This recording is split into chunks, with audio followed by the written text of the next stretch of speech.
Hi everyone, my name's Nudhara Yusuf.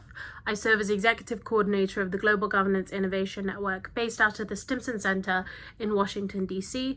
And I've also had the pleasure recently of serving as co-chair of the UN Civil Society Conference in support of the Summit of the Future, which took place on the 9th to 10th of May in Nairobi.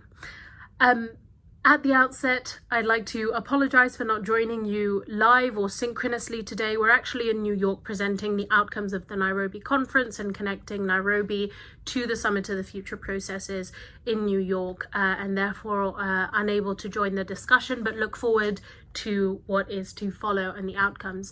At the outset, also just to thank the primary event organizers in Bern and Basel, the Basel Peace Office, Parliamentarians for Nuclear Non-Proliferation and Disarmament, and the President's Office of the Basel Staden Canton, co-hosts of the event as well, Margaret, Fabian, Dr. Conrad and Alan Ware. Thank you so much for pulling this together.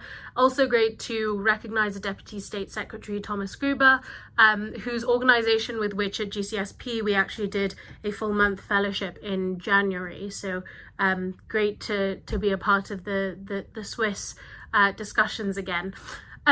So just to go through a couple different points here, I will provide a bit of a general introduction to the UN Summit of the Future processes, the Pact for the Future, Global Digital Compact Declaration on Future Generations. Then talk a little bit about the UN Civil Society Conference and the process of civil society engagement with the Summit of the Future. And then maybe just a bit about the new agenda for peace and the idea of cross-sectoral, many stakeholders engaging in the process of the Summit of the Future and why that's going to really be the hit or miss with this summit. So briefly, and I will save you the history, I'm sure many of you may already know, but the Summit of the Future process was proposed in the Our Common Agenda report, the outcome of which is going to be the Pact for the Future annexed by the Global Digital Compact and the Declaration on Future Generations.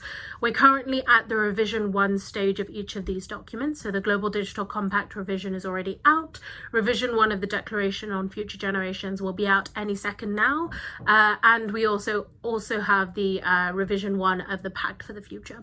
Interestingly, in the Pact for the Future, unlike what we saw in the zero draft, revision 1 is actually structured quite differently, is really action oriented. So we've got 5 chapters, 52 actions across each of these 5 chapters.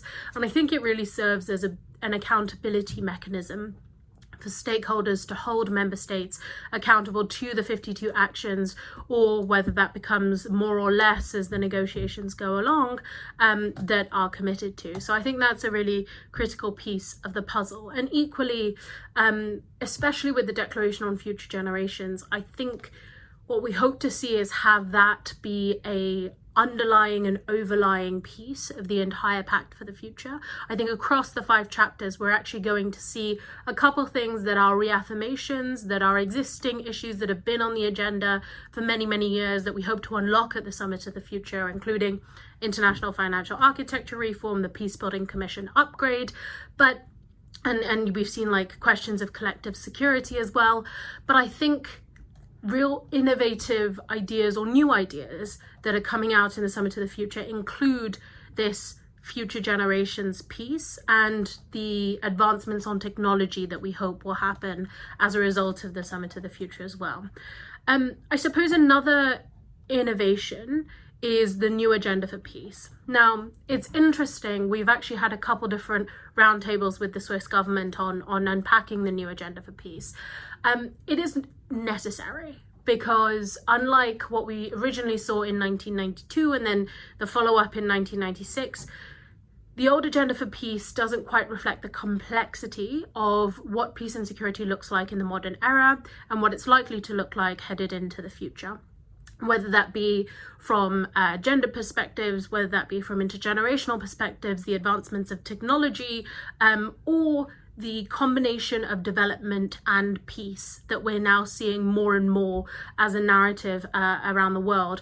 And I think that while that is brilliant and necessary in the new agenda for peace, there is a bit of a gap between aspiration and action, and that's probably where Chapter 2 of the Pact for the Future needs to do the most legwork, and where civil society and other stakeholder groups also need to do a lot of legwork. So if you take, for example, the call to dismantle the patriarchy, that's fantastic, but you can't just rely on reaffirming WPS and YPS without actually changing institutions and having transformational shifts that allow for the women, peace and security agenda and the youth, peace and security agenda to really flourish. So I think there's some way to go, but not much time. And that, I think, is a good segue into some of the civil society thinking on this process. Now, the UN Civil Society Conference pulled together impact coalitions, which are essentially support groups for champion member states that want to push forward on certain agendas, certain reforms, certain proposals in very strong ways, and to essentially bring together these champion member states with civil society who have worked on these issues for decades, UN entities that have so many resources of knowledge and research on these issues, think tanks, academia, scholars, to create essentially informal networks that support both the process from May to September, but then also start to think early about what implementation looks like. What we can't do is end up in September with great text, but no real implementation plan and follow through plan. So if you look at the peace building architecture strengthening, well, how are we going to follow what happens in September into the 2025 peace building architecture review? Or equally with the financing for development piece, how are we then following that into the 2025 FFD conference in Spain or the 2025 World Social Summit that's on the table? So I think really these multi-stakeholder follow-through mechanisms are going to be key to seeing through the Pact for the Future, not just in a text, but then in what it means to inform the rest of our work moving into the future of multilateralism. So all that to say, I think civil society engagement in this process has been key, will be key. The Nairobi conference was one way to engage, but I think we are going to continue to ask civil society to prioritize engaging with member states and at capital. I think that's where discussions like this are so important, because that capital engagement and that push of political will really does come from the parliamentary space. It really does come from local governance, and it comes from people who want to champion, or rather people who connect the local to the global. What does the Pact for the Future mean if it isn't sort of eventually seen in domestic policy, if we aren't actually thinking about future generations at the local level, if we aren't actually thinking about technological governance at the local level? So I think that the discussions like this are going to be key for moving forward, and I'd like to thank those who are champions, who are convening these spaces as we push on.